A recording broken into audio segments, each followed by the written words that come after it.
the peace golden tips here.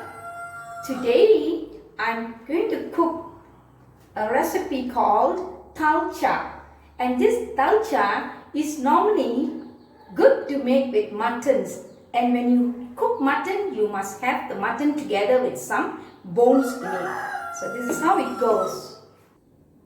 I've got about less than half a kilo mutton here, but of course you can see I've picked up the some with the flesh. You must have some flesh so that it is nice to eat when you take the Dalcha. There are some bones as well as the flesh in, but the Dalcha, the bones gives the taste for a Dalcha. Okay, and you can see that I have got one brinjal cut, and I've got one potato cut, and I've kept them in the water because I do not want them to go darker in color while waiting. And here I've prepared some amount of garlic. It's about half a clove of garlic here. You can see a little bit of coriander leaves, 2 medium-sized tomatoes cut, some curry leaves. I have a bay leaf here, and I have got a small piece of ginger chopped and kept here, pounded. And here you will find I've got about 5-6 cloves of garlic chopped. I'm keeping it separated. And I've got some dhall here. This dhall, I want to let you know, I've mixed 2 types of dals here. I've got the kacang hijau, they call it. Okay, this is a green peas shelled, and you can get it in the shops, but roast it before you use. I have used, because I'm going to cook for a small family. My family is a small family, so I'm not going to cook much. So I just took the measurement is 1 fist full of the dhall. This is the tuvaram parpu, we call it, tuvaram parpu. And I've taken 1 fistful of tuvaram parpu and half full of my fist of this dhall. Okay, I have washed them and kept them here prepared. And I also have these spices with me, the usual spice. We have got the empat sekawan here, and then I've got some Halba campur here. Okay, and I've got ghee here. Okay,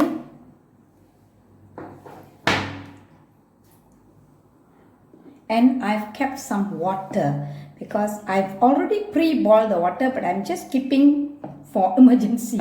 I always keep. And before I go further, I've already boiled the water. The water should be boiling point.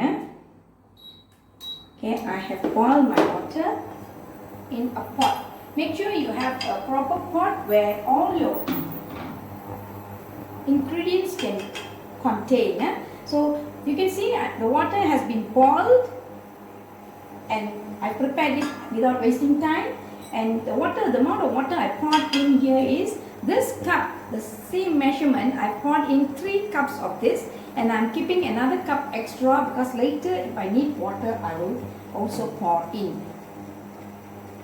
And I have to show y'all, I'll be adding in a little bit of ideal milk.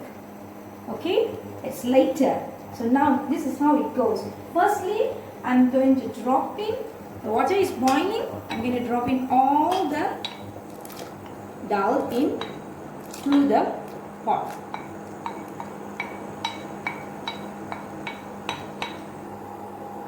Okay, I put in the both dhalls inside. Together with it, I'm going to put in the mutton inside to boil.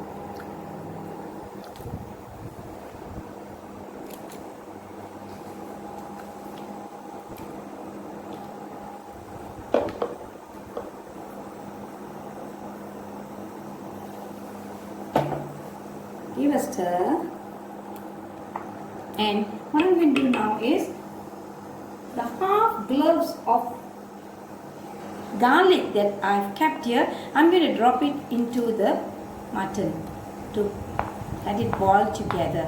With the mutton, the dal and the garlic, they have to boil and it will take a long time. Let it boil until the dal has been boiled soft and the mutton will be cooked as well. Okay, I'm removing this cover now. Stir it up. Okay, my dal has been cooked well together with the mutton. What I'm going to do now is I'm going to drop in all my brinjals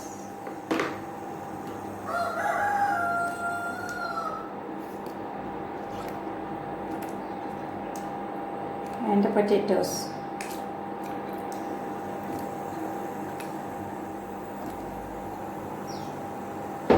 And also just half of my sliced tomatoes, not all. The other half I'll be keeping it for later when I do the toasting. Okay, and stir it up.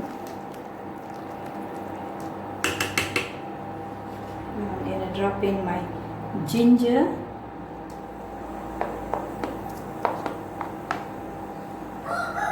And the garlic. And the bay leaf inside.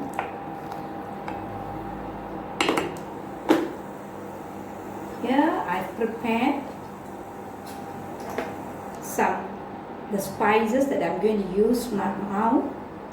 1 teaspoon of turmeric powder,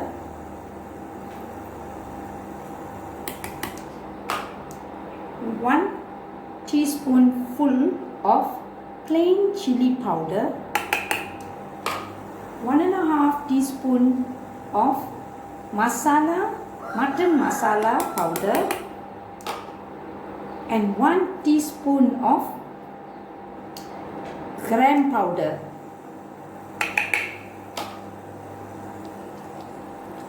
Give a stir.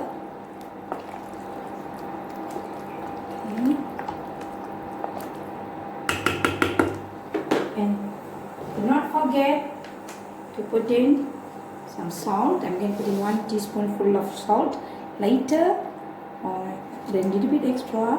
Later when there is not enough, you can always add more. Stir it up. And I'm going to close this to let the potatoes and the brinjals boil.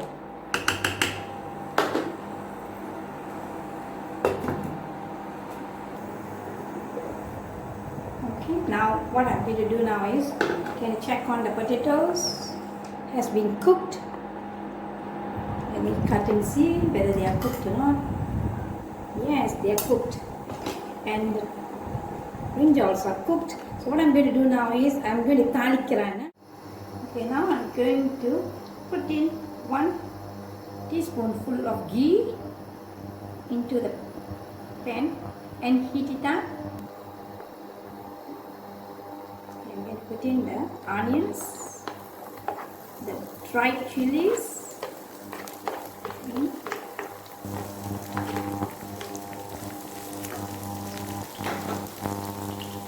together with all the spices that I've prepared. And then talikkiran this till golden brown.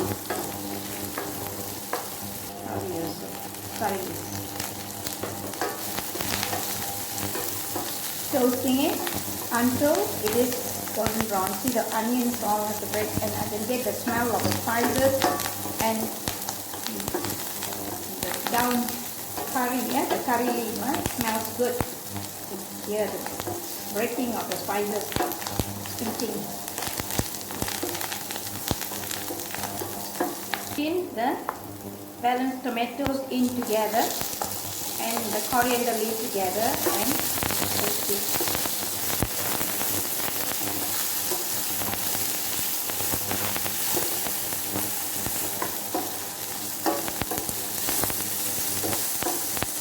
Okay, now we have seen that onions have shrunk, okay, and I'm going to remove and keep.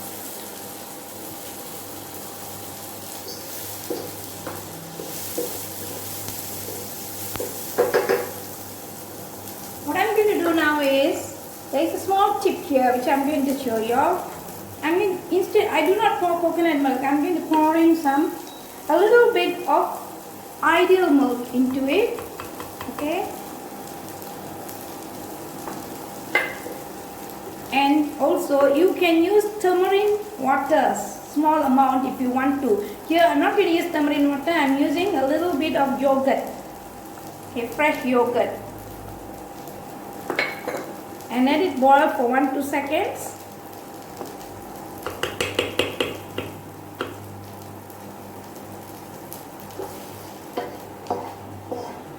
Okay, now I'm going to drop in all these fried ingredients into it.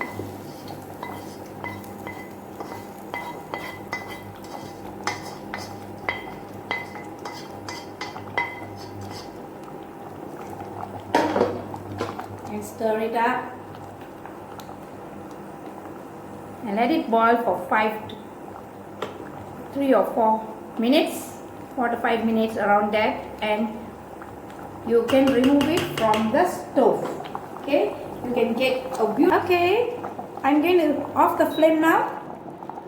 You can see everything is well blended and you have a very beautiful dalcha which you can eat together with your biryani rice. You can also eat with chapatis, puris, naan and bread also. Okay, and this is how I do my dalcha, and please like it, share it and subscribe. Peace be with y'all. Video. Bye. Please don't forget to try my dalcha. And please comment below